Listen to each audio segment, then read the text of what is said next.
bisa sudah siap untuk dimulai kajiannya? Siap nggih?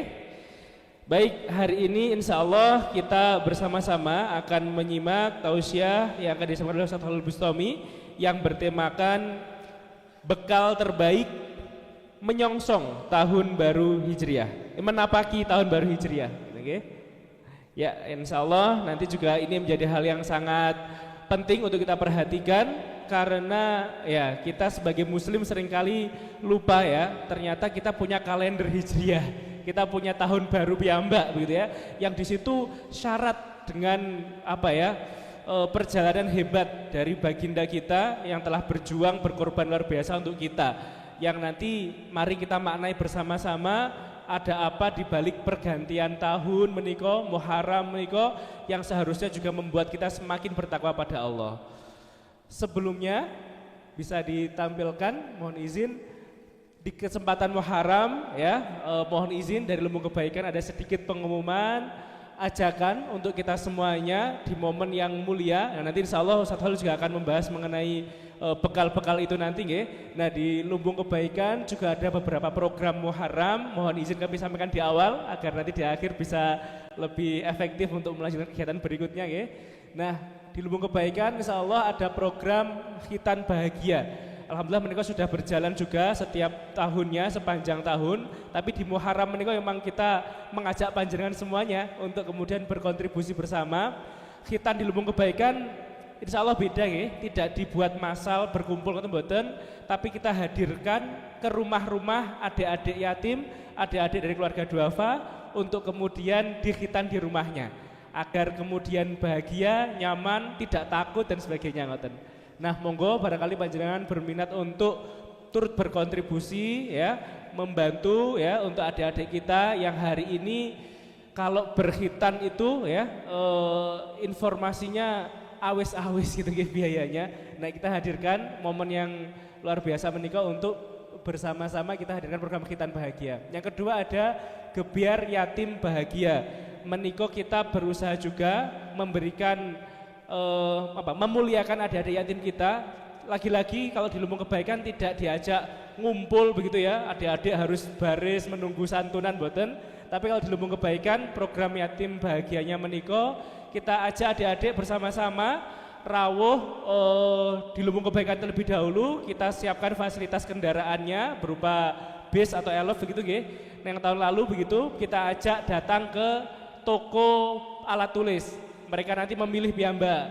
Lajeng kemudian kita ajak ke toko baju baru. Mereka juga memilih piyambak. Nanti langsung ditunjukkan ke kasir begitu.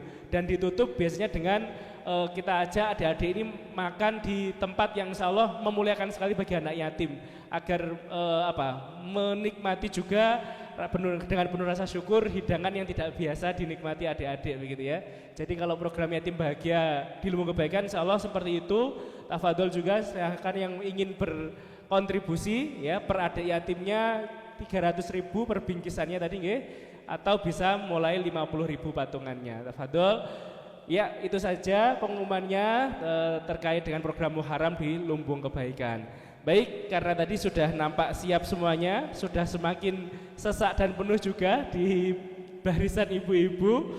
Maka dari itu mari kita mulai bersama-sama Bapak Ibu dengan membaca basmalah, berharap menata niat karena Allah. Semoga niat kita menuntut ilmu hari ini benar-benar mendatangkan ilmu hidayah dari Allah dan mendatangkan ridhonya Allah Subhanahu wa taala. Monggo kita baca basmalah bersama-sama. Bismillahirrahmanirrahim. Baik, selanjutnya kita akan menyimak tausiah yang akan disampaikan oleh Ustaz Khalil Bustami. Silahkan ya, seperti pertemuan di bulan sebelumnya, barangkali nanti ada yang ingin ditanyakan, yang kurang jelas ingin memohon kejelasannya nanti di sesi terakhir. Insya Allah kita buka sesi tanya jawab, karena insya Allah tadi informasinya Ustaz Khalil hari ini tidak terburu-buru ke Arasyad ya. Jadi alhamdulillah hari ini nanti tafadhol bisa dimaksimalkan pertemuan kita bersama beliau hari ini untuk bersama-sama menyimak tausiahnya. Karena sudah siap semuanya, sudah menata niat juga, maka selanjutnya mari kita persilahkan kepada Ustadz Khalil Bustami. Tempat dan waktu kami persilahkan. Tafadhol Mas.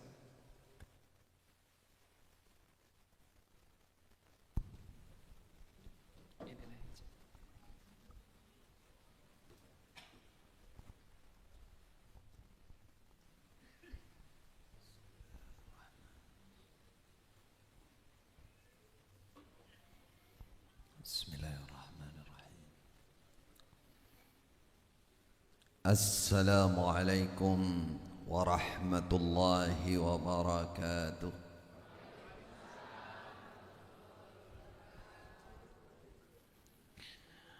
Alhamdulillah, alhamdulillahi hamdan katsiran tayyiban mubarakan fih kama yuhibbu rabbuna wa yarda, wa ashhadu an la ilaha illallah wahdahu la syarika lah, wa ashhadu anna nabiyyana Muhammadan abduhu wa rasuluh wa safiyyuhu min khalqihi wa khaliluh, ballagha ar-risalah wa adda al-amanah wa nasaha al-ummah wa jahada fi sabilillah haqqa jihadih, sallallahu wa baraka wa sallama alaihi wa ala alihi wa sahbihi wa man ihtada bihadyihi wastanna bisunnatihi ila yaumil ma'ad wa sallama tasliman katsira. Amma ba'du, ikhwatal Islam, ikhwatal iman, saudaraku, saudariku, bapak ibu kaum muslimin, rahimani wa rahimakumullah.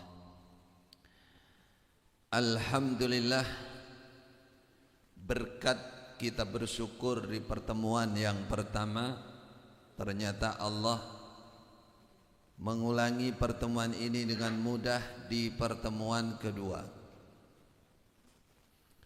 Hampir kemarin saya telepon dari jauh penyelenggara, tapi alhamdulillah saya dapatkan tiket bisa pulang lebih cepat. Baru tadi malam saya sampai di negara ini.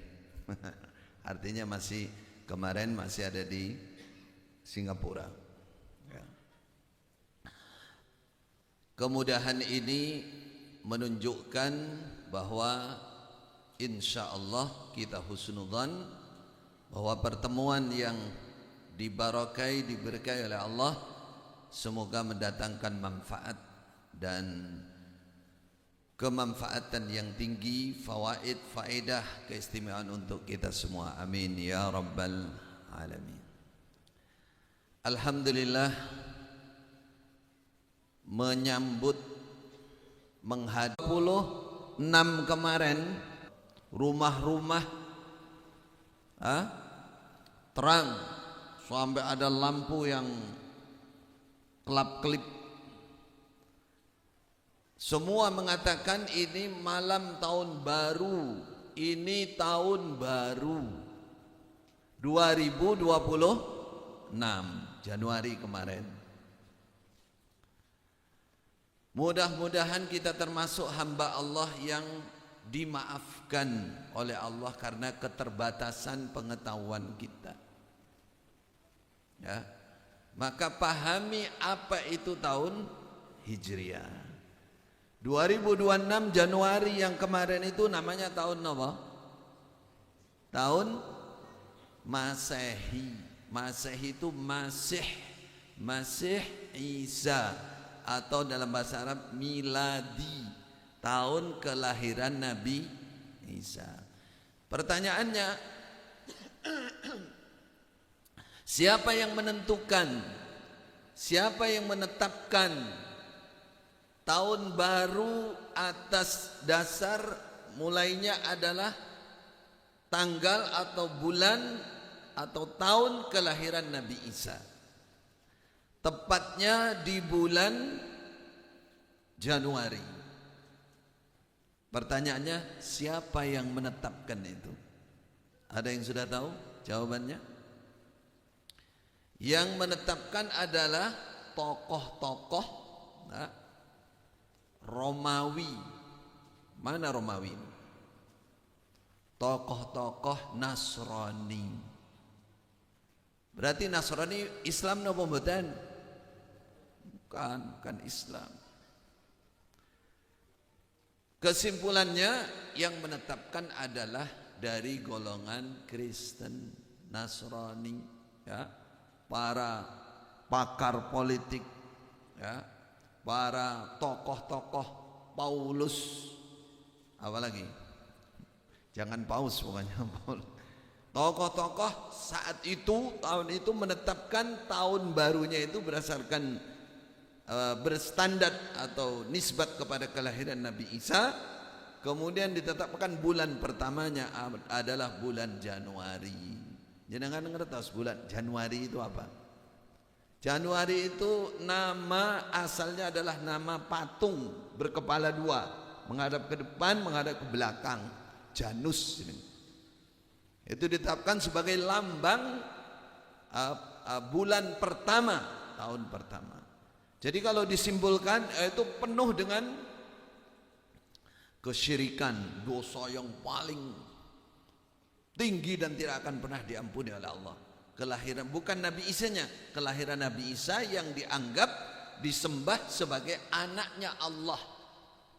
Ridho boten jenengannya. Gusti Allah diarani punya anak. Tidak pernah ridha. Qul huwallahu ahad, Allahus samad, lam yalid wa lam yulad.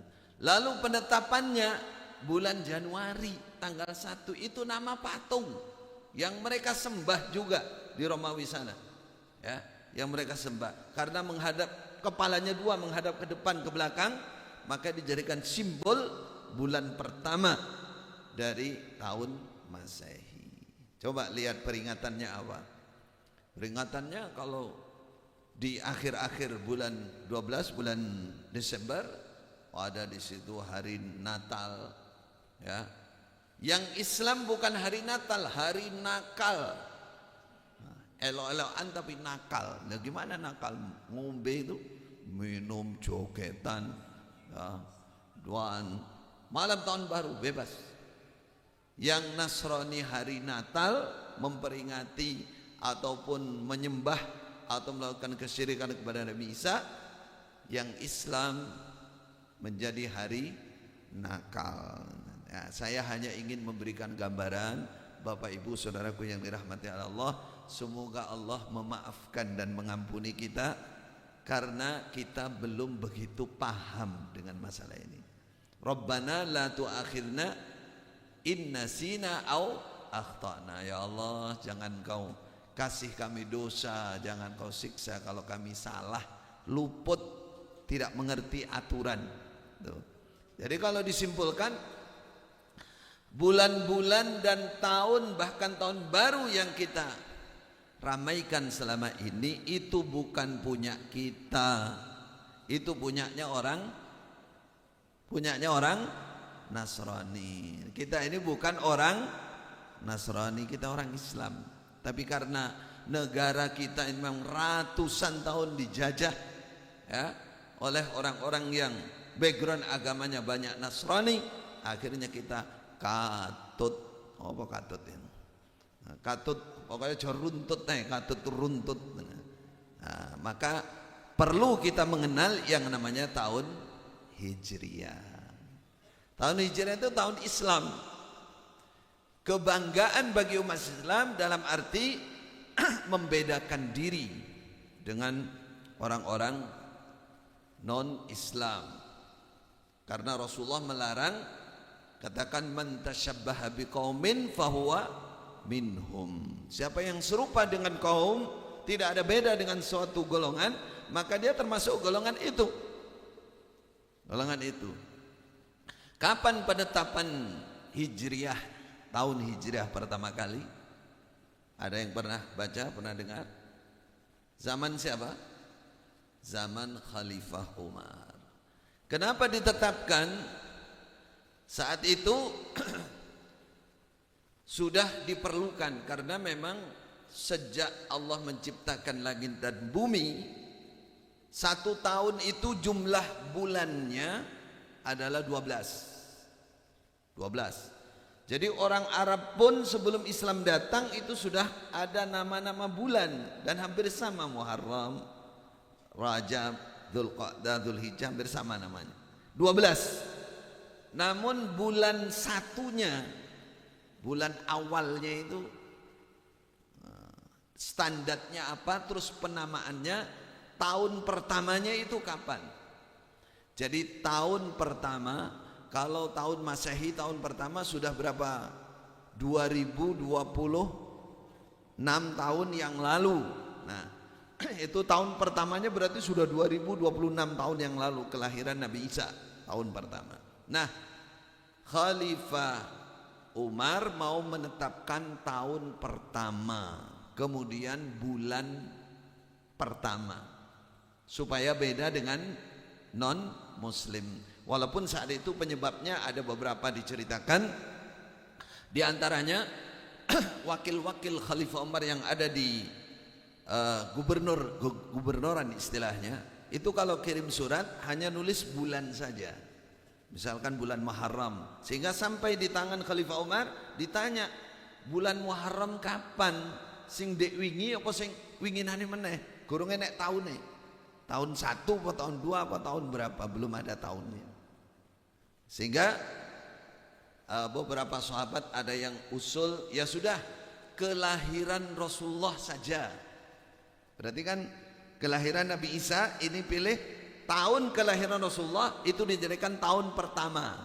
Berarti tahun apa ngarani? Tahun gajah. 40 tahun sebelum tahun kenabian.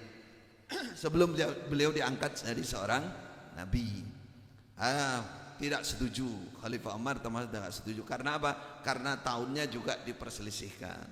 Kemudian ada yang usul lagi tahun ini, yang terakhir adalah usulan Khalifah Ali, adalah tahun di mana Rasulullah hijrah dari Mekah ke Madinah.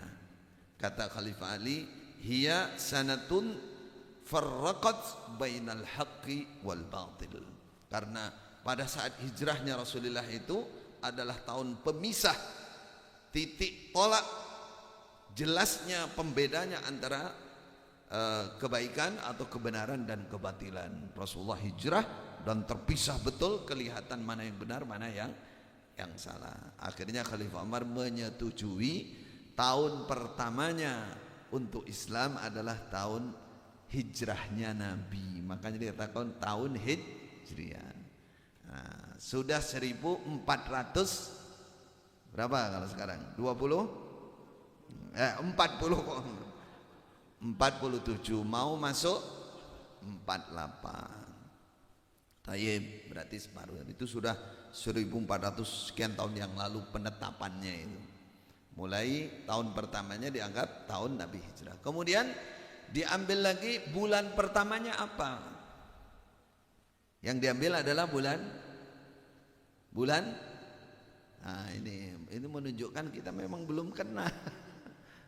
Bulan Arab itu, bulan Islam itu sama dengan bulan Jawa hitungannya, sama dengan bulan Jawa, Madura kan kita punya sendiri. Karena kita kalah dengan penjajah dulu, jadi kita ikut bulannya orang-orang Kristen. Kalau di Saudi sana nggak ikut, dia bulan Islam. Yang diambil sebagai bulan Januari adalah bulan Muharram. Bulan Muharram ya bulan setelah bulan haji ini. Ini namanya Dzulhijjah, habis kemudian Muharram. Nah, bulan Muharram. Tanggal 1 nanti bulan Muharram. Nah, itu bagi kita umat Islam ya, bahagia, senang dan bersyukur menyambut tahun itu.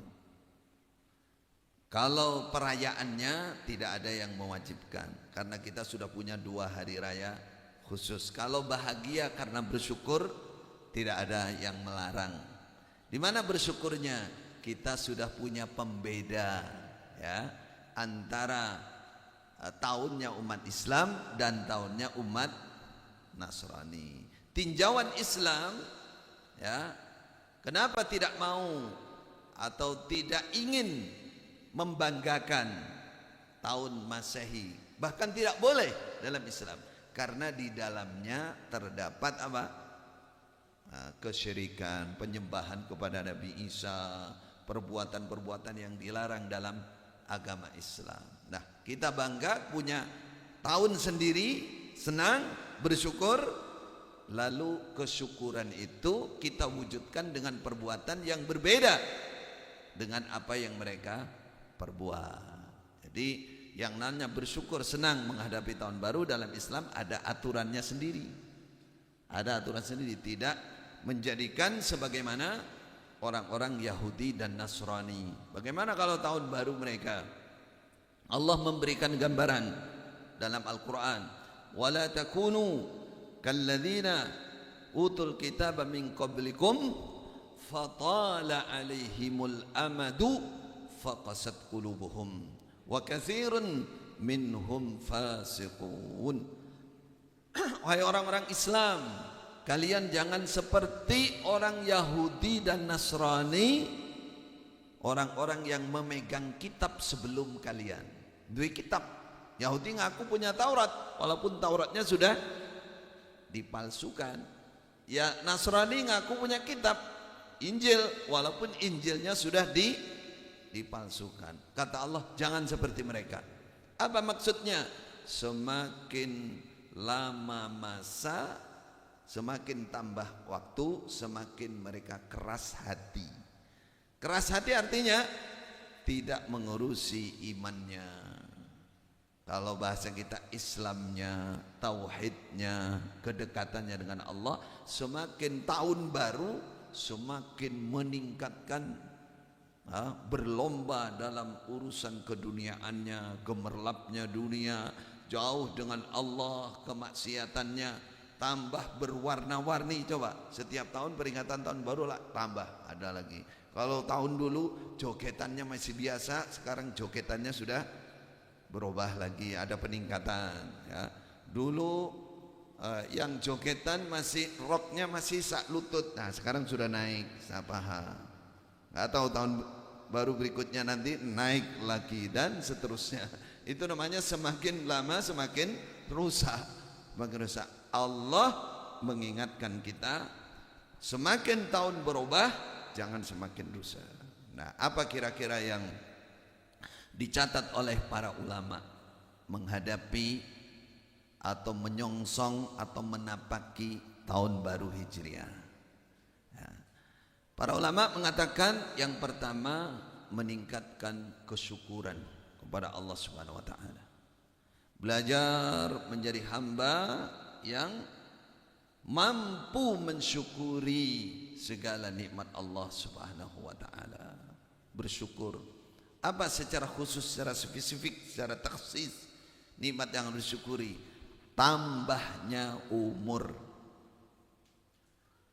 Kalau kita dalam Islam, kalau kita dalam iman, dalam ihsan, dalam beribadah kepada Allah, lalu umurnya tambah panjang, berarti tambah kebaikannya, berarti tambah derajat surganya, berarti akan tambah kebahagiaannya yang selamanya besok di hadapan Allah Subhanahu wa taala. Amin.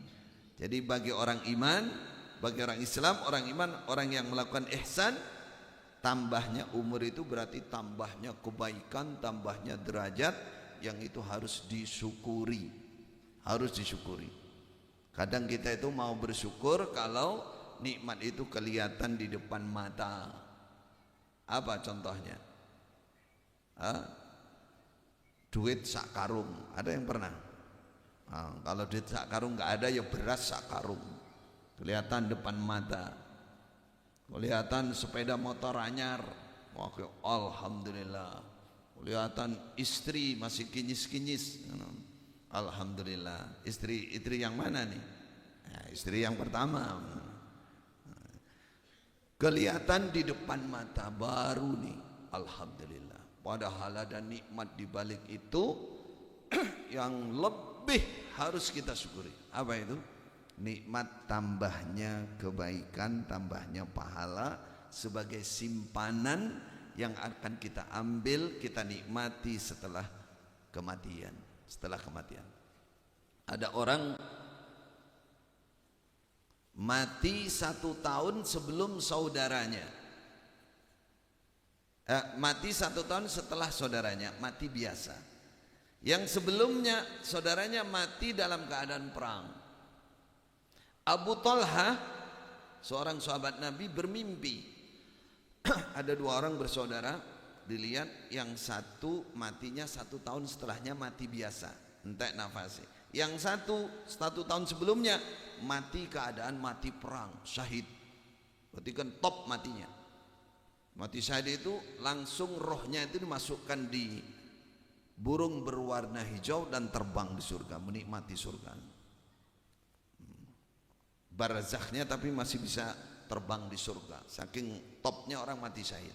Tapi Abu Talha, sahabat Rasulullah, melihat, bermimpi ketika mereka berbaris di surga, yang dimasukkan duluan yang mati belakangan jarak setahun dan mati biasa. Yang mati syahid disuruh nunggu dulu, baru dia masuk surga setelah itu. Terus Abu Talha yang mimpi, aku melu-melu katanya dalam mimpi itu. Terus saya didorong suruh pergi. Urung wayai awakmu, urung wayai. Ternyata dia bangun. Oh iya, urung wayai, urung mati kok arep mlebu swarga ya ora iso. Walaupun antri. Tapi ada yang belum mati sudah memastikan surga ada. Ada itu. Ini yang keluar ada di sini nih. Ini ada beberapa ini. Ya termasuk ini juga. Masih hidup sudah merasa pasti di surga sudah. Namanya aliran Islam Jamaah itu. Biar ingat. Mengingat masa lalu. Urung mati wis mestekno swarga. Ini. Jadi katanya malaikat kepada Abu Talha ini, urung mati awakmu ngalese. Karena penasaran tanya kepada Rasulullah sallallahu alaihi wasallam. Kok bisa yang tambah umur 1 tahun mati biasa tapi masuk surga duluan? Apa kata Rasulullah? Kamu enggak heran itu, kata Rasulullah. Kebaikan 1 tahun itu dia melewati puasa Ramadan, kemudian sholat wajib 5 kali 360. Berapa itu sudah? Nah, 5 waktu kali 360, 1500, ya, hampir 1500 sholat lebih. Yang dihitung oleh Rasulullah puasa dan sholat. Tapi maksudnya ya kebaikan-kebaikan yang lain. Itu sampai bisa mengalahkan orang yang mati syahid. Artinya di situ pertanda bahwa tambah umur bagi orang iman, bagi orang Islam itu nikmat besar. Yang disyukuri yang banyak karena tambahnya umur. Nah ini juga, ya itu nikmat juga sih, nikmat juga. Cuman hakikat mensyukuri yang paling baik bukan kebaikan yang ada di dalam tambahan umur itu yang kita syukuri, supaya ditambah oleh Allah. Karena kalau sudah kematian itu datang, saudaraku yang dirahmati oleh Allah, diingat kata Rasulullah, kata Al-Quran, kita sudah putus semua urusan dunia ini. Yang bisa kita andalkan hanya amal kita, kebaikan kita selama hidup ini. Coba kita pagi, siang, bahkan sampai sore untuk memastikan supaya kita mendapatkan penghasilan untuk dinikmati di dunia ini. Dalam waktu yang ada batasnya kita semangat, bahkan istiqomah mencari uang itu, cari maisha itu. Super istiqomah. Loh kok bisa super istiqomah? Ya, buktinya itu refleks itu, badan gerak sendiri itu. Coba yang biasanya jualan malam mulainya jam 1:03 malam. Ya, bagian yang penggorengan yang goreng-goreng itu coba ditanya, yang sudah besok harus jualan pagi, dia biasa tiap hari goreng 1:03 malam, tak usah pakai alarm, gak usah pakai tanda, wis tangi cegegal. Itu namanya istiqomah tuh. Ku jenenge istiqomah. Super istiqomah. Ora usah digugah. Ora bakal telat. Nah, tapi itu urusan mencari maisha keduniaan, kehidupan yang dinikmati kapan? Selama di dunia ini terbatas. Nah, saudaraku yang dirahmati Allah, porsi kebahagiaan di akhirat itu juga hanya selama di dunia ini. Kalau kita tidak punya istiqomah, nggak punya porsi, berarti kita keimanan masih lemah. keyakinan masih lemah. Lah ya, orang hanya dinikmati hanya berapa puluh tahun saja kita bisa istiqomah. Sekarang yang mau dinikmati selamanya, khalidina fiha, kok nggak punya porsi, kok nggak punya bagian istiqomah. Ini kerugian, peringatan bagi kita. Padahal kalau sudah mati, habis sudah masanya semua. Kalau cari ma'isyah, istiqomah, kita sungguhan, dinikmati, mati selesai. Kalau kita istiqomah urusan akhirat, mati justru memulai, justru mulai menikmati. Paham bedanya? Jadi jenengan cari duit terus, cari uang terus dari subuh sampai asar, pinten jam nih? Ya, mungkin 10 jam. Mungkin 10 jam. Itu dinikmati, mungkin kita menanti umur 30 sampai 60. Walaupun ada batas-batas kenikmatan, 30 tahun. Kalau mati selesai sudah, hilang sudah, milik orang lain. Dan sekarang yang mau kita nikmati setelah kematian sampai selamanya, nggak ada ujungnya. Kok nggak punya porsi, kok nggak punya bagian. Istiqomah tadi cekegal itu mau. Waktunya sepertiga malam, untuk mau banyak zikir. Waktunya sholat ini. Waktunya sholat duha, refleks langsung ke jadi sholat duha. Sholat wajib langsung refleks. Pertanyaannya, apakah kita sudah sampai di level itu? Jangan dijawab, kita sudah tahu. Ustadznya juga mikir ini, aku wis termasuk sing ngono kuwi apa durung. Itu gambaran istiqomah. Nah, itu yang mau kita kejar. Nah, kebaikan selama kita menjalani kehidupan itu kita syukuri agar mencapai ini tadi. Bisa sampai istiqomah. Kalau sudah mati sudah selesai. Nah, kalau sudah datang ajal, maka tidak ada yang bisa menunda. Jaluk mati dhisik karena susah utangnya akeh ya ora iso.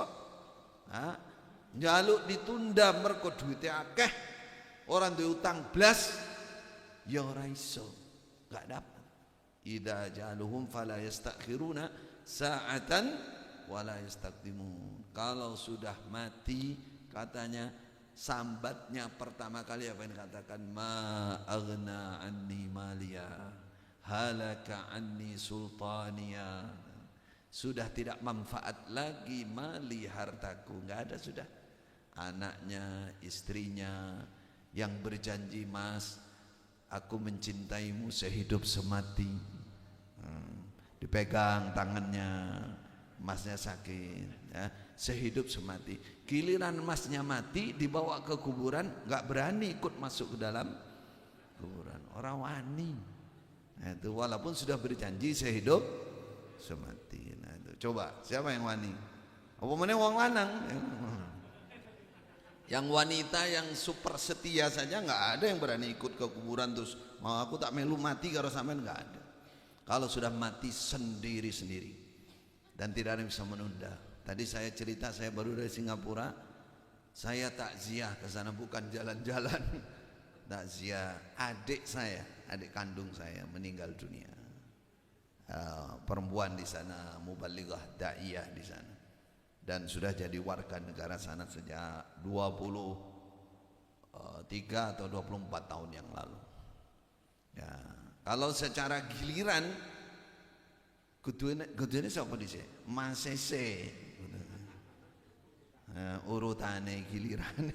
Tapi ketika Allah menghendaki lain, takdir ya lain berbicara. Diambil duluan adiknya. Masnya sik ketok nom ngene kuat.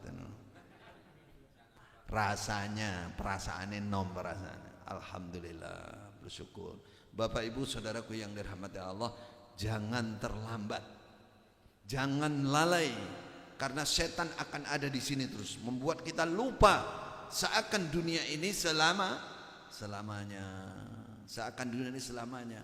Umpama nggak ada suara selamanya, itu santai, kaeling blas dengan kematian.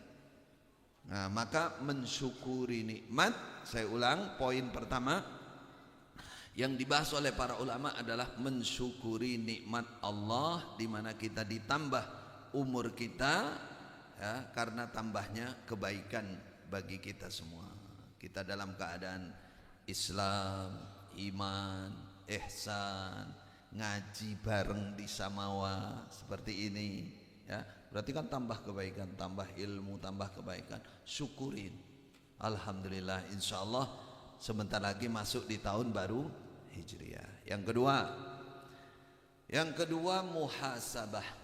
Kata para ulama, orang Islam, orang iman, hamba Allah ketika masuk di tahun yang baru, tolong perhatikan namanya muhasabah. Muhasabah itu menghitung, merenungkan amal-amal apa yang sudah kita kerjakan. Fokus di dua, yang paling atas, paling inti muhasabahnya. Muhasabah itu dalam firman Allah dikatakan wal tanzur nafsun ma qaddamat lighad. Oleh Allah diperintahkan muhasabah itu. Hendaklah setiap manusia, setiap diri, siapapun dia, laki-laki, wanita, tua, muda, memperhitungkan, ngitung, menghayati apa yang sudah dia persiapkan untuk menghadapi hari esok, hari kematian dan seterusnya. Suruh muhasabah, suruh menghitung. Ada enggak kekurangan-kekurangan di situ? Itu kalau dalam dalil yang sering kita dengar itu ucapan Khalifah Umar. Siapa yang ingat ucapan Khalifah Umar? Hasibu anfusakum qabla an tuhasabu. Perhitungkan dirimu, amal kamu sebelum kalian dihitung besok. Ya, sebelum kalian dihitung, bersiap maksudnya. Sebelum dihitung, hitung dulu. Wazinu a'malakum qabla an tuzanu. Timbang amal kamu. Kalau bisa ditimbang itu ditimbang sebelum nanti besok ditimbang. Wa tazayyanu yaumal ard. Dan berhiaslah kalian dengan keimanan yang tinggi, ketakwaan yang tinggi sebelum kalian datang di hari penampilan. Jadi besok itu ada hari namanya hari tebar pesona di hadapan Allah, tapi nggak bisa bohong. Kalau di dunia ini tebar pesona itu bisa bohong. Ya, ada orang sebenarnya ireng jane tapi so putih. Ya. Kalau mau tahu lihat wajahnya putih kok tangannya ireng, nah aslinya ireng nih. Itu dunia itu. Wala kerudungnya bagus, bajunya baik, ya toh. Nah, itu dunia. Namanya kemana-mana pesonanya ditebar, orang heran semua. Besok ada Yaumul Ardi juga, hari tebar pesona, tapi yang meneliti Allah, kita nggak bisa bohong. Apa yang menghiasi kita saat itu? Hanya amal kebaikan, Bapak Ibu. Selama kita hidup, sholat kita, sedekah kita, zikir kita, istighfar kita, hanya itu. Semakin orang semakin tinggi amalnya, semakin dia tampan, pesonanya semakin menarik di sisi Allah Subhanahu wa ta'ala. Maka muhasabah, memperhitungkan diri, ini tugas kita menghadapi tahun baru. Apa yang dimuhasabah? Satu, koreksi setahun yang lalu, neeling tapi secara umum lah. Kalau banyak melakukan kesalahan, maka segera bertaubat pada Allah Subhanahu wa taala. Itu namanya muhasabah. Muhasabah itu bukan hanya ngiling-ngiling tok, tapi ada penawarnya, ada penetralnya. Kalau itu kekurangan, ada penutupnya, ada penutupnya. Yang kedua, muhasabahnya adalah dilihat dari waktu-waktu yang lalu, amal apa yang masih kita itu kurang semangat, kurang sempurna. Misalkan sholat wajib, saya masih sholat di luar waktu, misalkan, okay? Misalkan sholat malam, dadakno sik Ramadan tok sholat begini. Padahal Rasulullah mencontohkan setiap malam. Berarti kan ada kekurangan, perlu saya perbaiki. Istighfarnya masih kurang, ya. Cari ilmunya masih kurang. Itu namanya muhasabah. Kalau ada kesalahan segera dinetralkan, dihilangkan kesalahan itu dengan bertobat kepada Allah. Kalau ada kekurangan segera cari pulian, tambalan. Kalau ban kita itu kempes, bocor, ditambal. Nah, setelah itu baru diisi dengan, itu gambarannya begitu. Wes bocor, anginnya habis, entek menengai, melaku ya rusak selanjutnya. Itu gambaran orang iman begitu ke depannya. Kalau ada kekurangan, ada kebocoran, segera ditambal, lalu diisi angin lagi. Atau bak mandi itu, bak kamar mandi itu, nah bocor nang ditembel karena banyu wis kurang yang ndang dikebai meneh. Itu gambarannya begitu, namanya muhasabah. Nilai muhasabah seperti itu maksudnya. Hasibu anfusakum qabla an tuhasabu. Dulu orang-orang zaman dulu yang namanya bertaubat itu ya nomor satu. Kalau orang sudah bertobat betul-betul berhenti dari pelanggaran dosa itu dan golek pulian yang luar biasa. Contohnya siapa? Fudail bin Iyad. Fudail bin Iyad itu seorang ulama, salah satu yang oleh Imam Asy-Syafi'i dijadikan sebagai panutan dalam masalah zuhud. Kata Imam Asy-Syafi'i, aku tidak paham masalah zuhud dalam kehidupan dunia ini kecuali setelah saya melihat Fudail bin Iyad. Padahal Fudail bin Iyad itu asalnya perampok. Nah, cara saniki bahasanya napa perampok? Garong. Ya. Koruptor itu bahasa halus. Jane ya garong itu jane. Nah, ini perampok itu. Nah, pencuri, penjahat. Nah, itu. Jadi Fudail bin Iyad asalnya perampok. Kenapa dia sadar ketika suatu saat dia ingin berjumpa dengan wanita yang dia sangat mencintai, baru naik tembok, naik pagar, mendengar bacaan Al-Quran surat Hadid, alam yakni lilladzina amanu an takhsha'a qulubuhum li dzikrillah. Peringatan langsung dari Allah. Dia dengar ayat itu, dia paham, orang iman, apa belum waktunya kamu khusyuk kembali kepada Allah, bertobat kepada Allah. Jadi yang asalnya tadi naiknya semangat naik tembok itu sampai di atas tembok, atas pagar itu, dengar ayat itu langsung lemes wis. Fisiknya aja lemes, PKP ada lemes, semangatnya lemes wis. Ingat, iya ya Allah, sudah waktunya saya bertaubat. Akhirnya dia turun, dia mengatakan, setelah saya turun ini saya akan bertobat, dan bukti taubat saya akan tinggal di Masjidil Haram Mekah. Akhirnya dia perjalanan menuju Mekah. Dia tinggalkan desanya, tinggalkan keluarganya, semua dia ingin bertobat dan datang di Mekah. Dalam perjalanan itu ada banyak orang, rombongan manusia, ya, musafir yang mengatakan, ini sudah malam, ayo kita berhenti di sini, jangan masuk ke daerah sana. Di daerah sana itu ada Fudail ini, ya, ada Fudail yang jahat, penjahat yang membunuh orang, merampas harta. Fudail ada di situ, dan dia hatinya sudah bertobat. Dia katakan, ya Allah, berarti bertahun-tahun selama ini saya mengganggu dan menyakiti saudara saya umat Islam. Nah, selama bertahun, akhirnya dia bertobat betul, dia ke Mekah. Jadilah dia orang ahli ibadah, orang ahli zuhud, dan berilmu juga. Pada zaman-zaman imam-imam madhab atau imam ahli hadis zaman itu. Setelah itu jadilah dia orang yang ahli ibadah. Itu contoh zaman dulu. Banyak orang-orang yang melakukan kesalahan besar, tapi karena taubatnya betul-betul taubat nasuha, oleh Allah dimudahkan menjadi orang besar. Pelaku dosa besar tapi jadi orang besar, itu nikmat luar biasa. Maka jangan pernah berhenti untuk banyak bertobat kepada Allah Subhanahu wa taala, terutama koreksi menghadapi tahun baru ini. Lalu mencari pulian kebaikan. Cari pulian kebaikan karena tadi motivasinya adalah kebaikan itu untuk diri kita sendiri. Tidak ada yang terbuang walaupun hanya sesemut hitam pun.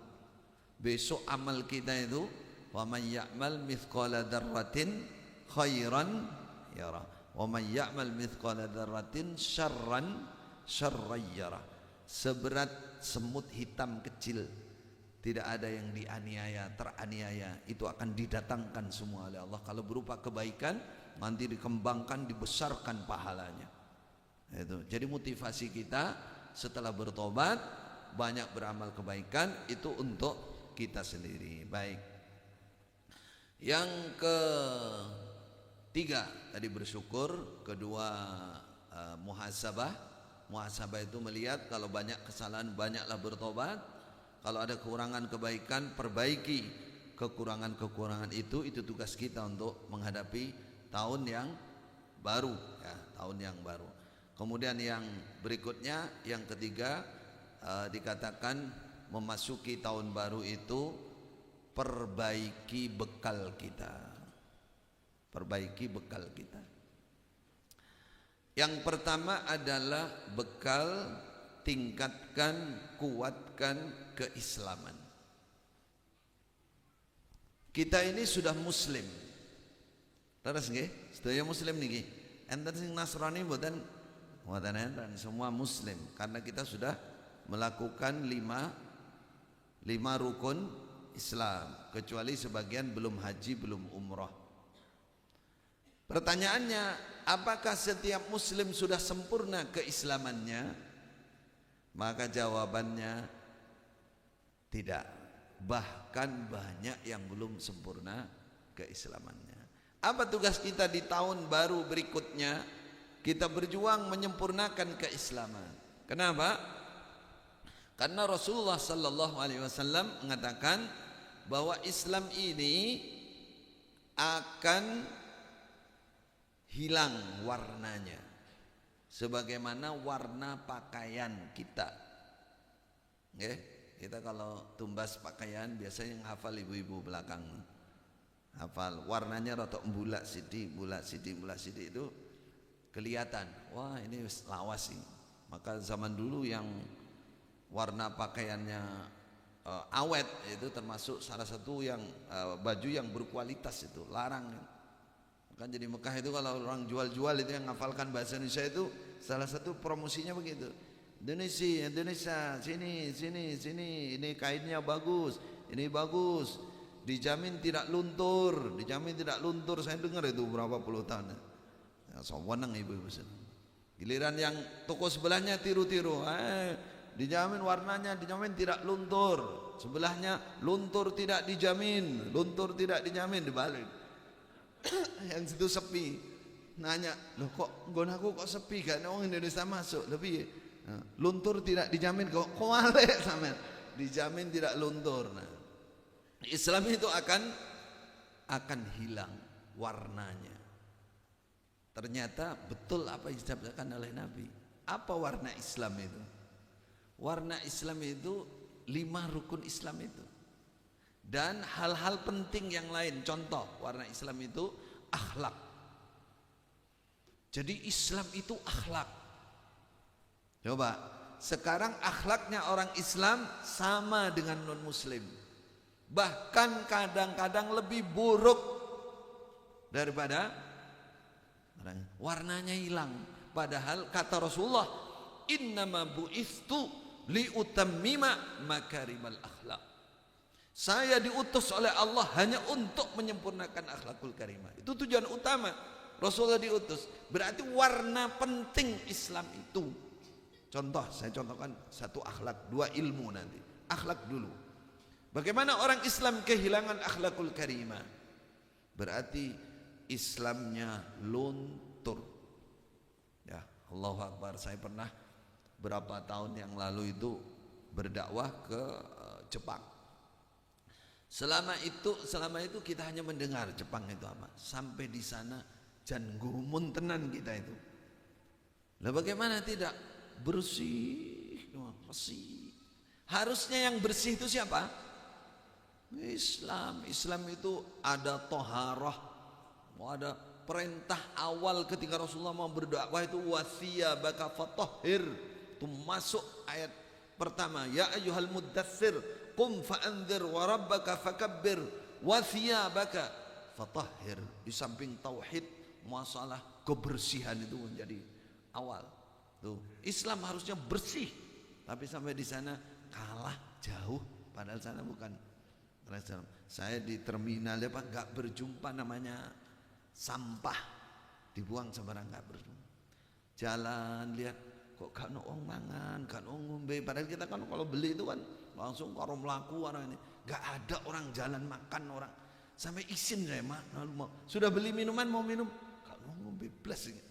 Mana yang melaku ya simpan, akhirnya malu. Ternyata mereka makan di tempatnya sendiri, minum sendiri, sopan, bersih, resik, jujur.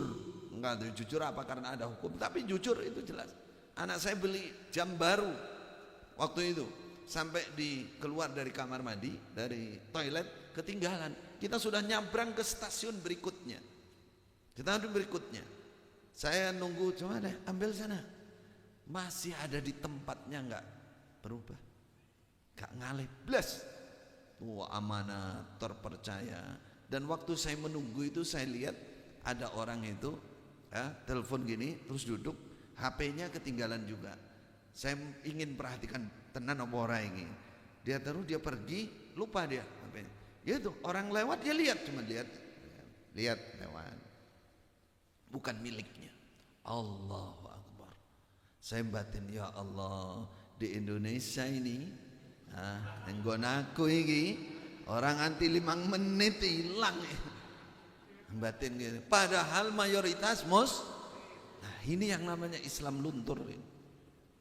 Padahal akhlak itu ciri-ciri tingginya Islam, dan Allah menghubungkan bukan hanya untuk kemuliaan kemaslahatan kita di dunia, tapi jatah surganya tinggi besok orang berakhlak itu. Coba besok kata Rasulullah akan ada yang paling dekat dengan Rasulullah hari kiamat ahsanuhum khuluqa, yang paling baik akhlaknya. Yang paling tinggi bahkan ada orang menyamai ahli puasa, ahli sholat. Ternyata dia bukan ahli puasa, ahli sholat, hanya ahli berbicara yang baik, memaafkan, sopan, baik, akhlaknya api. Itu sampai yang ahli sholat, ahli puasa, Mary. Apa Mary itu?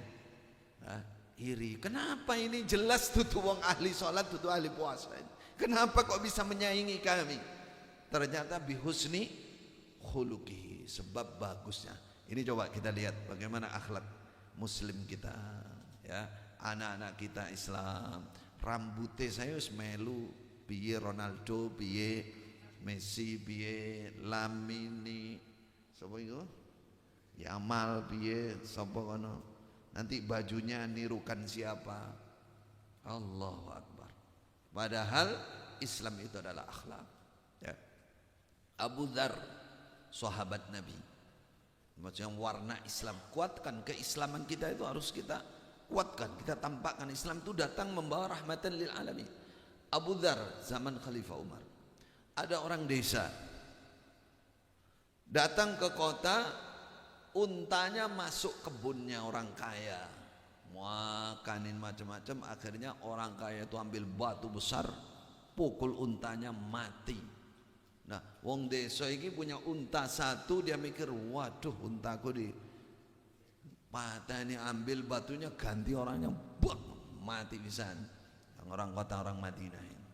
Karena dia mati, akhirnya dia ditangkap, orang desa ini tangkap sama penduduk Madinah, dihadapkan ke Khalifah Umar.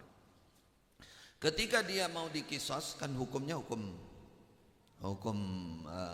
mati juga, karena dia membunuh orang.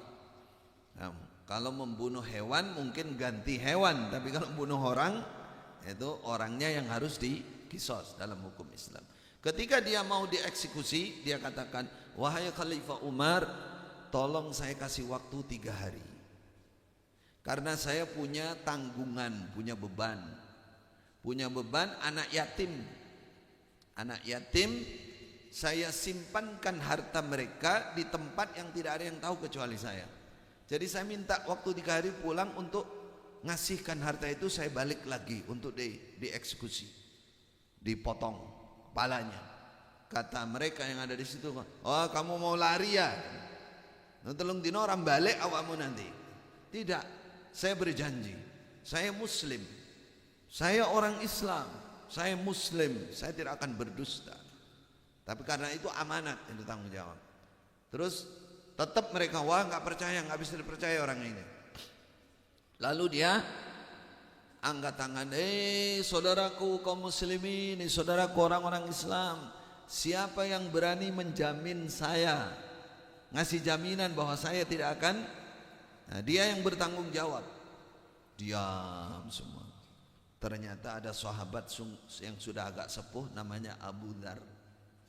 Abu Dzar katakan, saya yang nanggung, saya yang bertanggung jawab.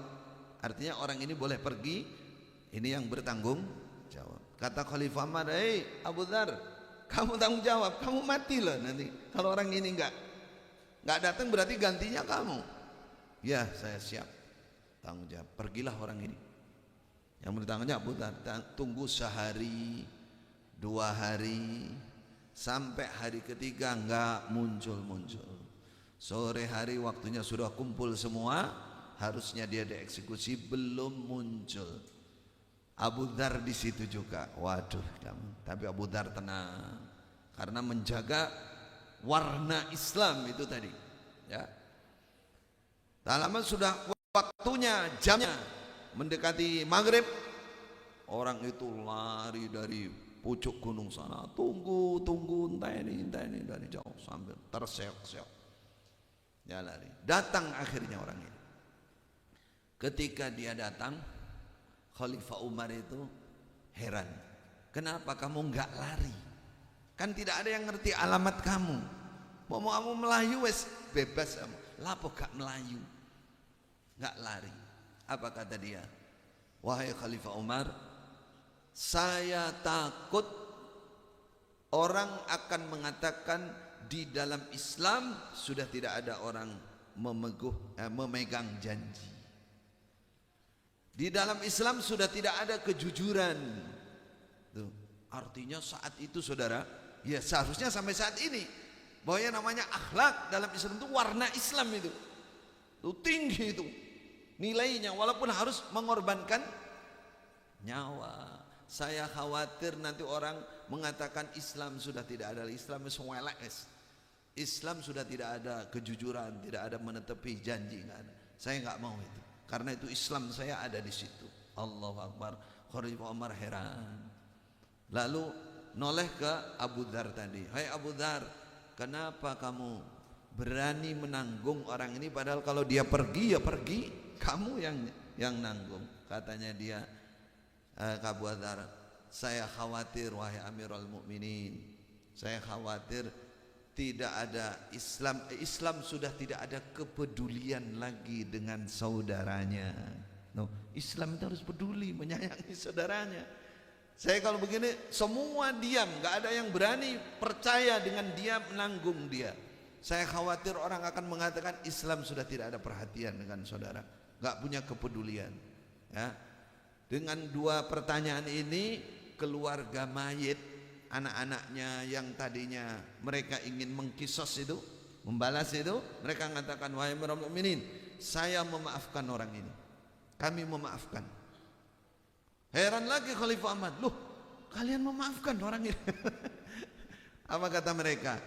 Karena dia orang jujur, orang teguh memegang konsep atau warna dari Islam ini. Kami juga khawatir orang akan kalau sampai kami membalas perbuatan ini, mengkisos, kami khawatir orang akan mengatakan bahwa Islam sudah tidak ada belas kasih lagi, nggak ada tenggang rasa. Dia melakukan karena akan membalas, untanya dia bunuh, orang desa dia melakukan marah, lupa, orangnya diganti. Artinya ada penyebabnya.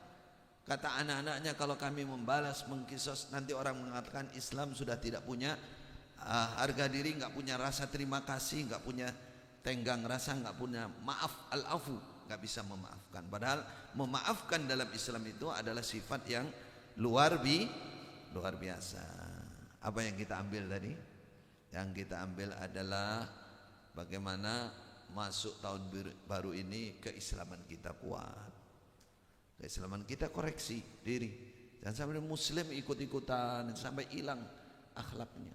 Begitu juga 5 rukun Islamnya. Koreksi, kuatkan syahadatnya supaya syahadat saya semakin kuat, semakin benar seperti apa. Salat kita, puasa kita, zakat kita, haji dan umroh kita. Warna Islam jangan sampai hilang. Karena semakin lama semakin akan berat. Yang ketiga adalah yang kedua dari perbaikan ini keimanan. Lalu penutupnya adalah ketakwaan. Nah, karena ini inti semua. Setiap tahun baru para ulama mengingatkan seputar ini. Kuatkan lagi keimanan. Kenapa? Karena keimanan semakin lama semakin akan melemah. Kalau keimanan melemah, bisa berpotensi kita kehilangan iman. Iman kepada Allah, iman kepada apa? Urutannya apa? Kepada para malaikat, iman kepada kitab, iman kepada para rasul, iman kepada hari akhir, iman kepada qada dan qadar. Kita ambil satu saja, koreksi. Iman kepada hari akhir. Bagaimana iman kepada hari akhir? Punya keyakinan 100% tidak ada keraguan, ada yang namanya hari akhir. Nah, orang beriman kepada hari akhir, percaya penuh, yakin penuh bahwa itu akan datang dan menimpa kita, maka dia bisa dikatakan jarang melupakan hari akhir. Sing dieling-eling bagaimana hari akhir saya, bagaimana keselamatan saya. Iku aja sambil kerja macul eling, ku nek mati aku wis siap apa durung ya, sehingga maculnya sama bismillah, alhamdulillah, astagfirullah. Yang sambil jualan di pasar karo nganggur biasanya chattingan, tapi nek kelingan aku nek mati apa ya tak gowo HP ku, iso enggak aku chattingan karo sing urip? Oh gak iso, tinggal dah ganti baca Quran. Itu kalau orang beriman kepada hari akhir. Karena konsentrasinya itu selalu hari akhir. Boleh dia sibuk dunia. Nah, ini koreksi. Koreksi. Semakin lama keimanan ini akan menipis. Buktinya apa? Banyak di antara kita sampai kita mengerjakan kebaikan-kebaikan itu juga enggak ingat hari akhir. Enggak ingat bahwa itu kita persiapkan untuk hari akhir. Allahu Akbar. Khalifah Utsman ketika beliau mendengar tentang kuburan atau beliau lewat di kuburan, menangis sejadi-jadinya. Pertanyaan kita, kenapa menangis? Kenapa menangis? Ternyata jawaban beliau apa? Innal qabra awwalu manazilil akhirah. Sungguh kuburan itu adalah pertama kali tempat di akhirat. Pertama kali tempat di akhirat. Jadi yaumul akhir pertama kalinya adalah kuburan. Inna jaminhu, kata Khalifah Utsman, kalau saya selamat di kuburan maka selamat selamanya. Ini penentu, ini penentu. Jadi beliau menangisi itu karena takut di kuburan beliau tidak selamat. Kalau tidak selamat di kuburan, maka selamanya akan lebih berat. Tapi kalau selamat di kuburan, maka selanjutnya nam salihan, sudah tidur nyenyak seperti manten baru. Seperti manten anyar nek turu, nek pas turu, nek turung turu ya gak nyenyak. Kadung kesel, lemas turunannya. Itu besok katakan, ya kata Rasulullah, istirahatnya, senangnya, longgarnya, ketenangannya orang di kuburan kalau orang iman, tergantung amalnya, sampai seperti tidurnya manten baru. Pagi sore dilihatkan tempatnya di surga, ya, dibawakan alas dari surga, dipan dari surga, pakaian dari surga, lebih senang daripada dia hidup di dunia. Kita aja yang nyawang kuburan kayak mengerikan, Itu fisiknya kuburan, tapi mereka ada di alam barzakh namanya. Di alam itu mereka lebih senang daripada mereka hidup di dunia. Itu harapannya. Pertanyaannya, kalau Khalifah Utsman saja merasa takut dan menangis seperti itu, padahal beliau itu sudah dijamin surganya. Ada 10 orang di antara sahabat Nabi yang oleh Nabi sudah dipastikan mubasysyirin bil jannah. Dan beliau amalnya luar biasa, sedekahnya luar biasa.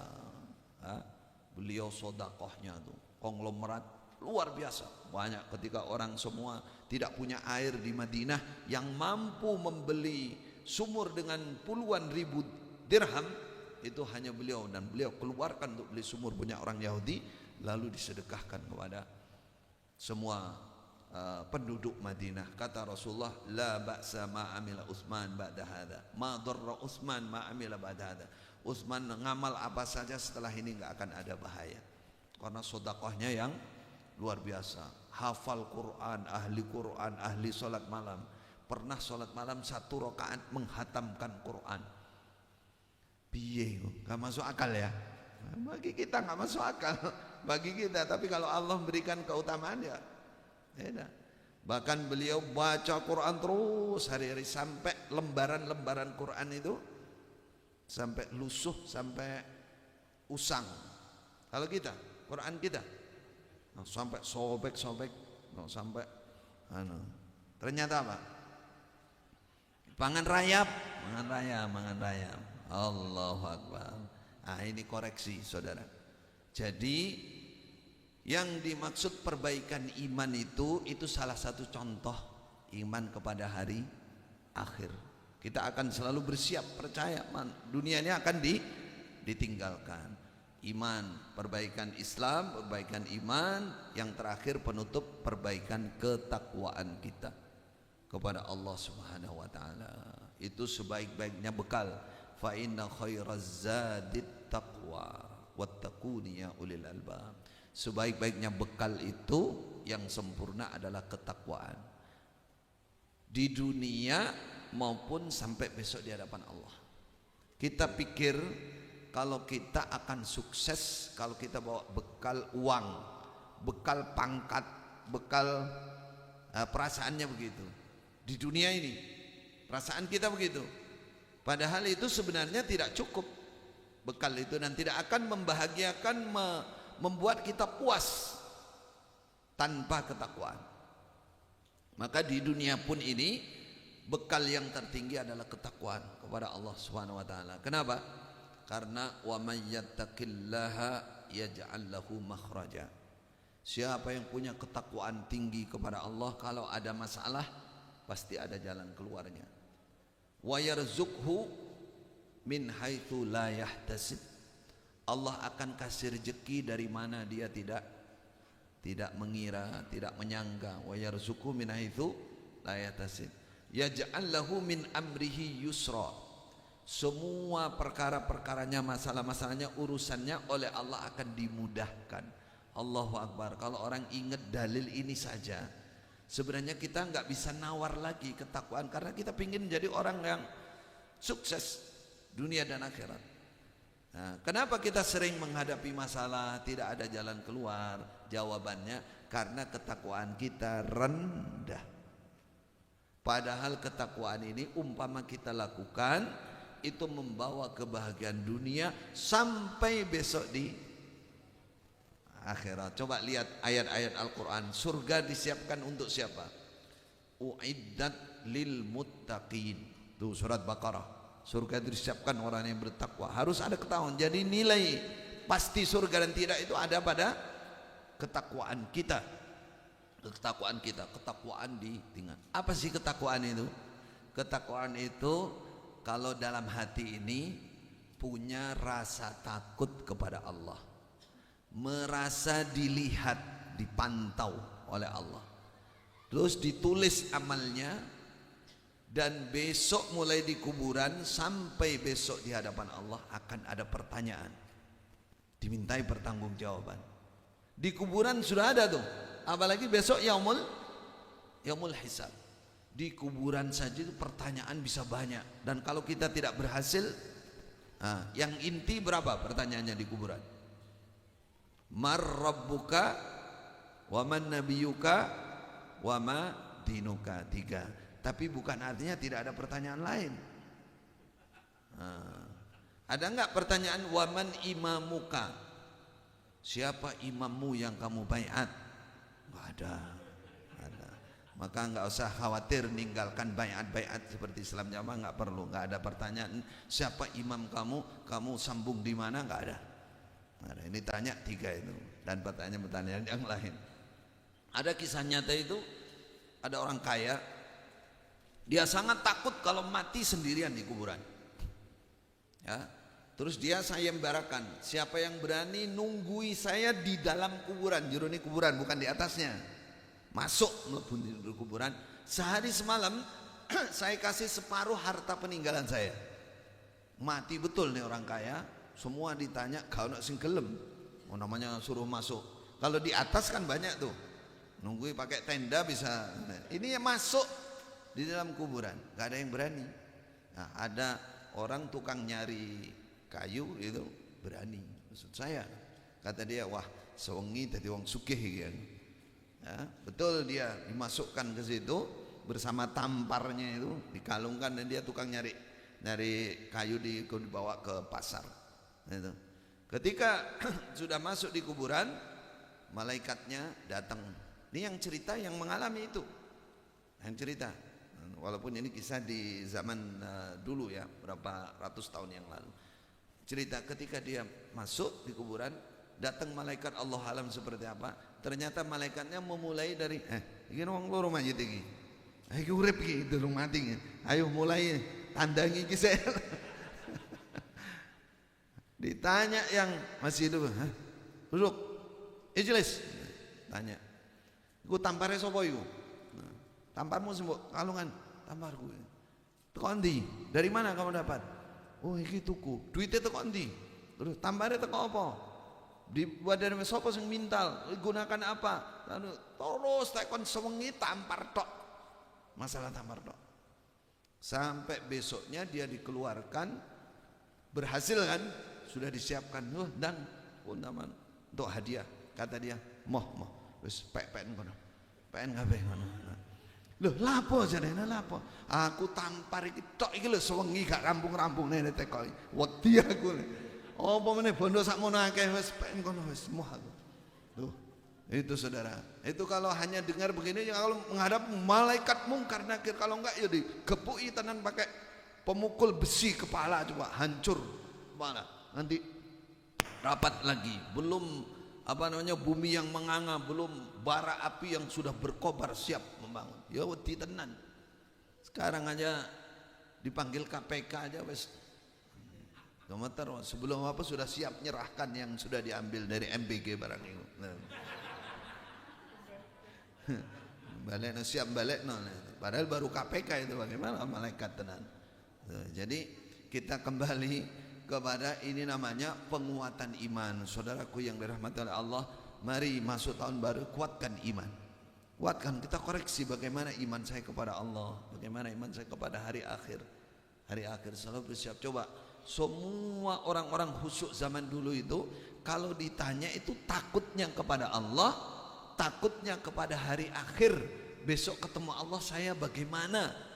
Tuh, takut sampai tinggalkan pelanggaran yang kecil itu karena dipikir hari akhir. Kata Khalifah Umar, saya menangis beliau suatu kali ditanya, kenapa menangis?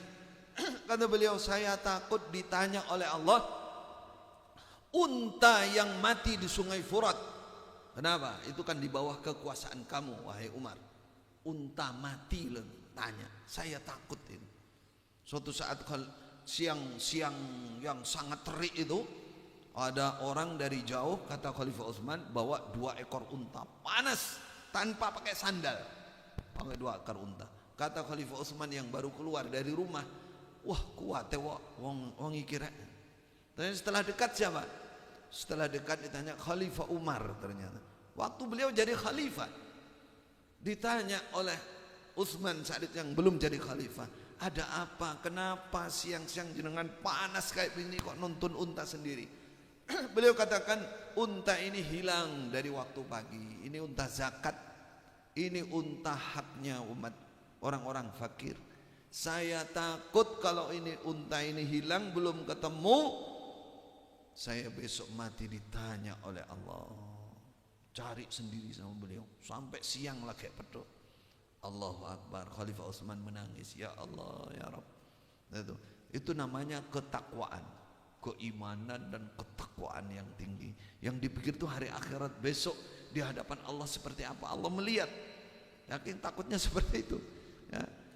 Siang-siang sampai berani cari unta sendiri tanpa nyuruh yang lain karena takut ditanya oleh Allah Subhanahu wa ta'ala. Itu gambaran ketakwaan. Kalau orang bertakwa pasti dalam hidupnya di dunia ini akan ada jalan keluar sampai di akhirat. Ini peringatan bagi yang muda-muda ya. Salah satu tanda kiamat itu adalah menyebarnya perzinaan. Sampai Rasulullah mengatakan ya, bahwa nanti akan ada orang berzina di tengah jalan. Orang lewat biasa aja. Saking biasanya perzinaan itu, wal iyadu billah. Bapak Ibu bisa melihat sekarang perkembangan, coba tayangan-tayangan di YouTube di mana-mana orang nggak pakai baju atau pakai baju sedikit, biasa sudah. Mungkin coba diingat-ingat 10 tahun 20 tahun yang lalu kita pakai, lihat orang nggak pakai kerudung aja sudah risih. Ini yang sudah tertib ya.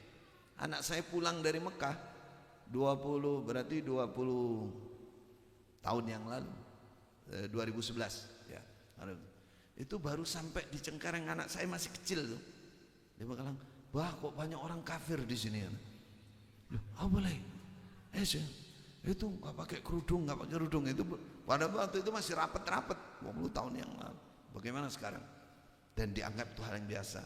Kalau tidak punya ketakwaan, itu nanti akan mengatakan nggak apa-apa orang Islam berzina, itu kan hanya dosa besar biasa. Nanti akan begitu. Waliyadzubillah. Ini contoh salah satu, belum yang namanya riba, belum yang namanya, semua akan lama-lama dianggap biasa. Kalau punya ketakwaan tidak akan pernah dianggap biasa. Dia akan menjaga betul. Berapa puluh tahun yang lalu, masih belum ratus ya. Ada kisah nyata, itu ada seorang soleh hari-hari pergi ke masjid lewat, dan dia tukang jualan keliling. Apa? Jajahno. Kalau sekarang apa? Ya tukang rengket jualan keliling itu. Orangnya ganteng tapi soleh, ahli ibadah. Suatu saat dia jualan keliling, ternyata ke rumah janda. Janda sugih, wayu pisan, pura-pura tuku karena dia rabutuhan. Akhirnya orang ini dimasukkan, kunci pintunya. Dikunci pintu, semua dikunci ya. Akhirnya ya kayak Zulaikha itu maksudnya. Dia menawarkan diri, mengancam, kalau kamu tidak mau saya akan teriak. Pemuda ini sudah bingung, dia takut kepada Allah, jangan sampai melakukan perbuatan maksiat itu. Akhirnya, ini namanya orang takut itu mesti ada jalan keluar. Oleh Allah diilhami, ya saya mau, tapi tolong izinkan saya ke kamar mandi dulu, ke toilet dulu. Akhirnya dia masuk toilet, dia buang air besar itu, terus ambil lapur itu, awake kabeh. Wes pakai kebek lah, rambut wis kuning wis. Tuh, akhirnya dia keluar dalam kondisi seperti itu. Nah, si wanita ini ngelihat, wah, edan deh Pak wong iki. Wah, edan wong gendeng wis metu. Dikeluarkan, akhirnya dia keluar, dia jalan lewati anak-anak kecil, wah edan, wong edan, telek ini mana-mana. Ya, akhirnya dia pulang ke rumah, dia mandi. Setelah mandi bersih, apa yang terjadi? Dia tidak pakai minyak wangi, tapi berbau wangi badan ini. Dan sejak itu nggak pernah hilang wanginya. Allahu Akbar. Nggak pernah hilang. Berarti itu karomah dari Allah Subhanahu Wa Taala. Ya, setiap orang yang dekat dengan dia, padahal dia bakulan kecil, sampean pakai minyak wangi opo sampean? Wangi kok wanginya minyak wangi yang paling mahal lah. Gak mungkin orang kayak sampean ini bisa tuku wangi dari gitu terus. Kata dia, saya nggak pakai. Bedok lagi, loh, sik wangi kaya wingi sampean. Iya saya nggak pernah. Yang ini ki aku. Itu sejak kejadian itu namanya orang bertakwa. Takut kepada Allah, dia meninggalkan oleh Allah diberi kemuliaan, karomah di dunia. Yang ingin kita sampaikan kesimpulannya Bapak Ibu saudaraku yang dirahmati oleh Allah, kehidupan itu di akhirat kita mencapainya harus dengan ketakwaan. Allah berani. Bertakwa itu takut kepada Allah karena Allah melihat semua apa yang kita amalkan, yang kita kerjakan semua ada tulisannya dan besok akan ditanya satu persatu oleh Allah dan diminta pertanggungjawabannya. Maka taubat itu nomor satu tadi dikatakan, bersyukur, bertaubat, mencari pulihan kebaikan, tingkatkan keislaman kita, tingkatkan keimanan kita, yang terakhir tadi ketakwaan kita. Semoga kita sukses menghadapi tahun baru insyaallah Hijriah dan menjadi manusia yang lebih bertakwa lagi kepada Allah Subhanahu wa taala. Hadza wallahu a'lam wa sallallahu ala nabiyina Muhammadin wa ala alihi washabihi ajmain. Barakallahu fikum. Monggo jika ada pertanyaan, kalau masih atau kalau sudah kelamaan ya saya siap ini. Izin satu dari Bapak, satu dari Ibu dulu Rumin nggih. Monggo dari Bapak yang Rumin.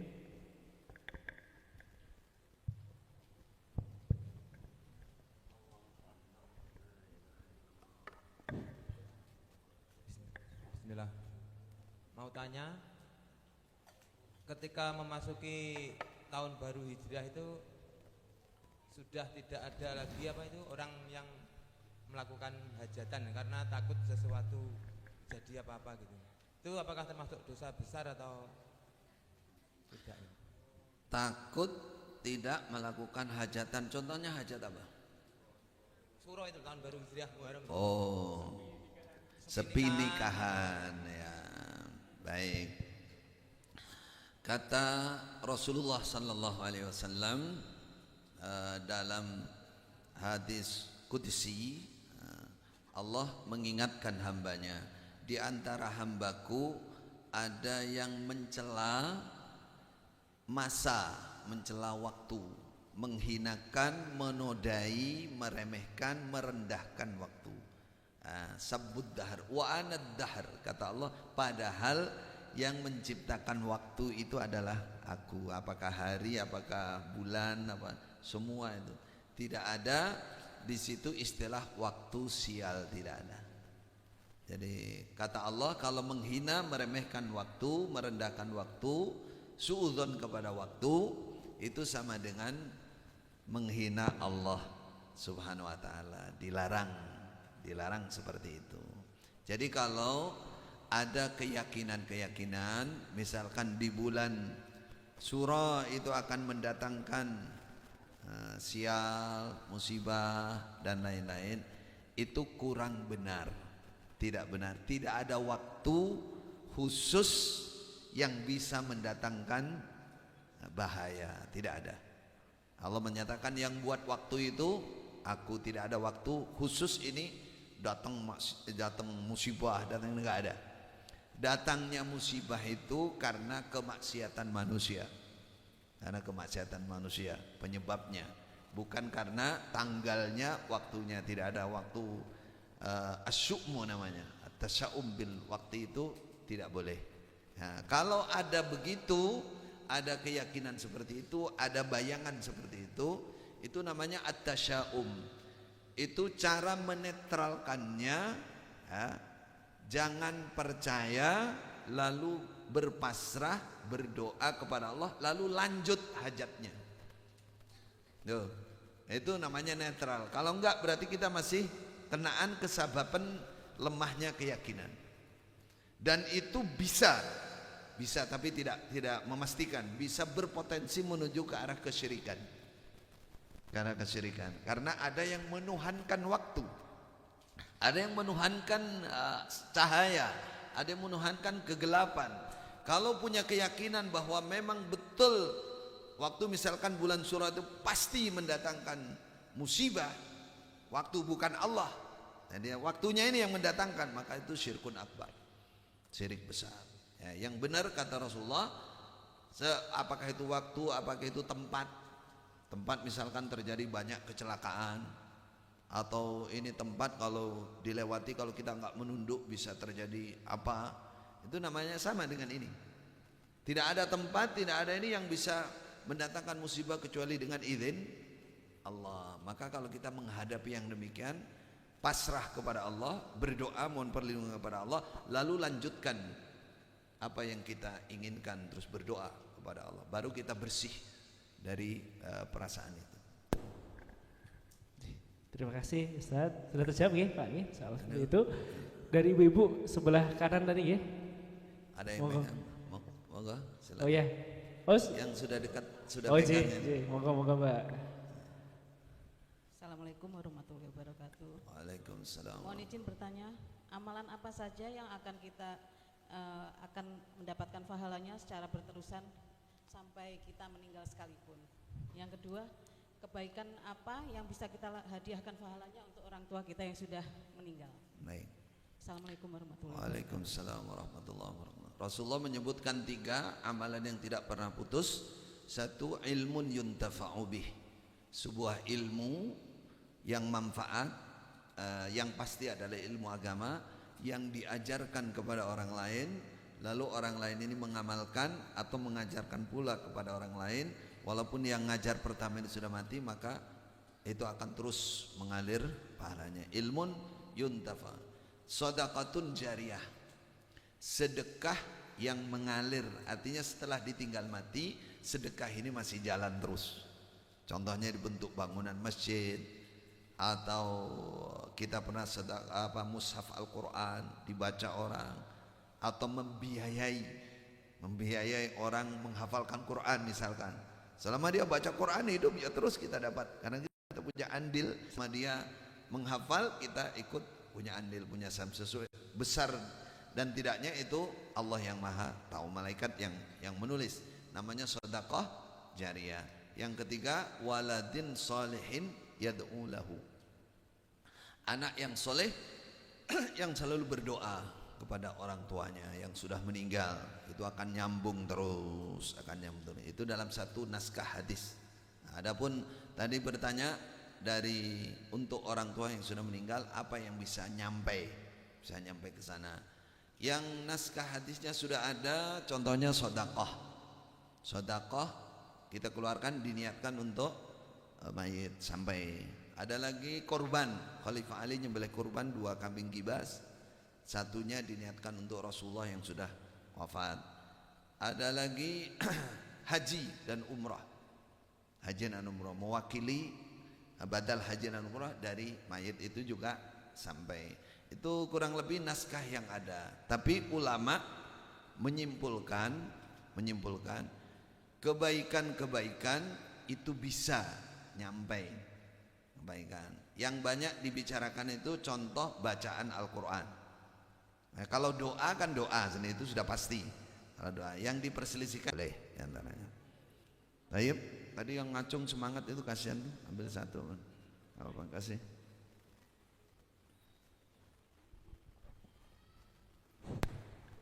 Assalamualaikum warahmatullahi wabarakatuh. Waalaikumsalam warahmatullahi wabarakatuh. Monggo langsung pertanyaannya, nggih. Bagaimana menyikapi saat iman kita lemah, Ustaz? Keduanya, waktu sholat taubat yang terbaik. Ketiganya, apakah petugas bank itu riba? Baik.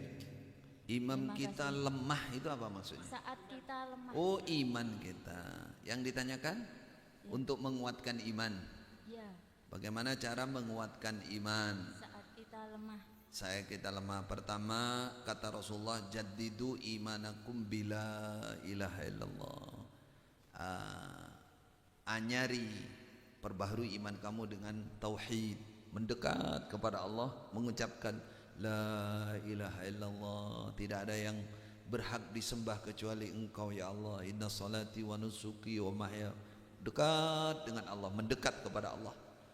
Keikhlasannya, tauhidnya ditinggikan, itu memperbaharui iman. Yang lain-lain contoh membaca Al-Quran, mendengarkan bacaan Al-Quran dengan tadabbur. Wa idza tuliyat alaihim ayatuhu zadatuhum imana. Zadatuhum imana. Yang ketiganya banyak berdoa, otomatis itu. Terutama ketika sujud dan sepertiga malam, mohon tambahan iman kepada Allah Subhanahu wa taala. Pantangannya ini yang harus juga dihindari. Perhatikan teman yang buruk, yang manja masalah hindari.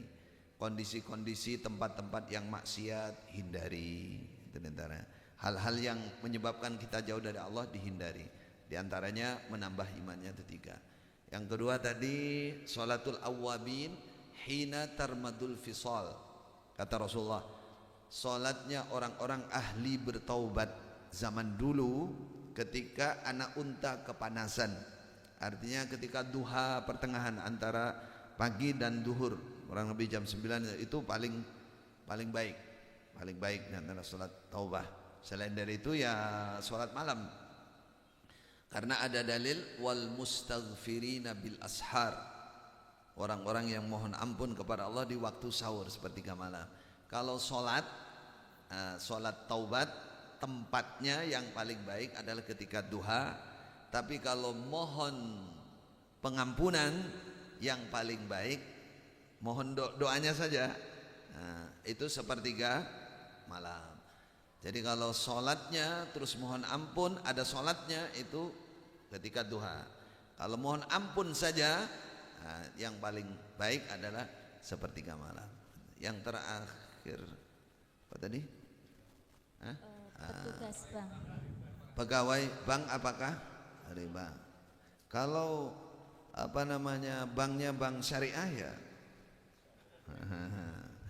Kalau banknya bukan bank syariah berarti kata Rasulullah akilahu wa mukilahu wa katibahu wa syahidahu, yang memberi, yang menerima. Kalau dalam riba itu kena semua, yang memberi riba, yang menerima, yang menulis, yang menjaga, yang menjadi saksi. Tapi semuanya Bapak Ibu saudaraku yang dirahmati oleh Allah, semua melihat kemampuan person atau masing-masing orang. Ada yang sudah mampu langsung meninggalkan, ada yang belum mampu karena alasan ekonomi, saya belum punya pekerjaan, ada yang belum pindah karena keimanannya belum kuat. Itu Allah yang Maha tahu. Tapi yang jelas kalau ditanya yang kena riba itu siapa? Yang memberi mukilahu, akilahu, yang makan, yang menerima, walaupun enggak kerja di bank tapi dia menerima riba sama. Riba yang menerima, wasyahidahu, saksi. Ya berarti maksud semua yang menjaga, yang wakatibahu, yang menulis, semuanya akan kena. Tapi dosa sebesar apapun di sisi Allah, Allah akan melihat bagaimana kondisi orang masing-masing. Ya. Kalau dia memang sudah paham betul waktu haram, kemudian dia sudah mampu dan sudah bisa sengaja bermalas-malas, itu beda dosanya dengan orang yang belum mampu, yang sudah mampu. Maka itu menjadi perhatian. Tapi semuanya itu kita katakan jangan sampai seperti orang Khawarij. Setiap pelaku dosa besar dianggap kafir, bukan? Jadi pelaku dosa besar itu pun dilihat kondisinya masing-masing, ya Allah Maha mengetahui. Allah Maha mengetahui. Insyaallah cakap. Barakallahu fikum. Mohon maaf jika ada kurang lebih.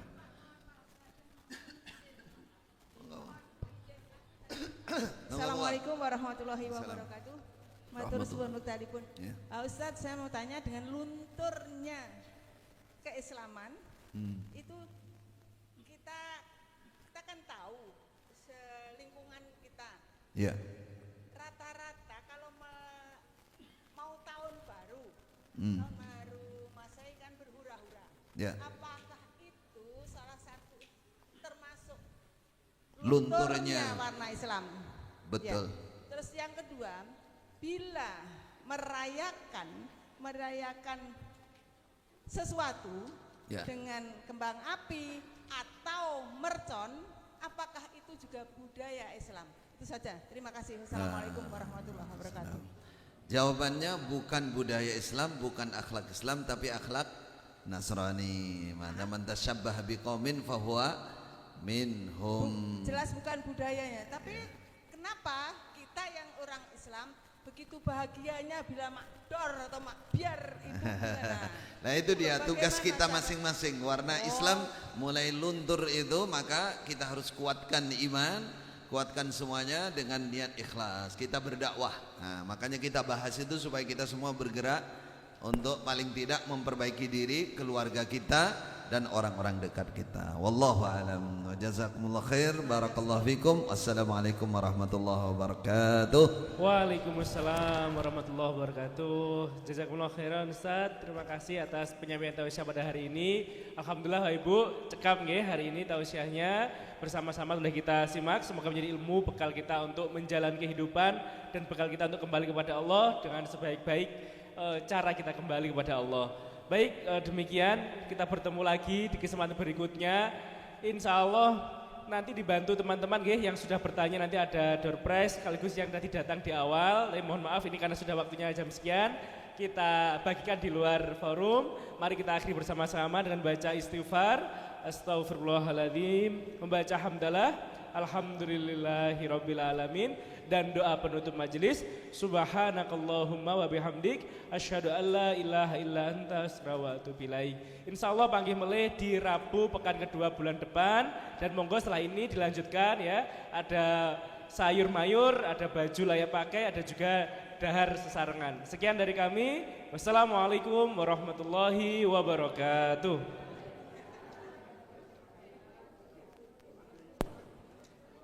Enggak. Monggo ikan putih.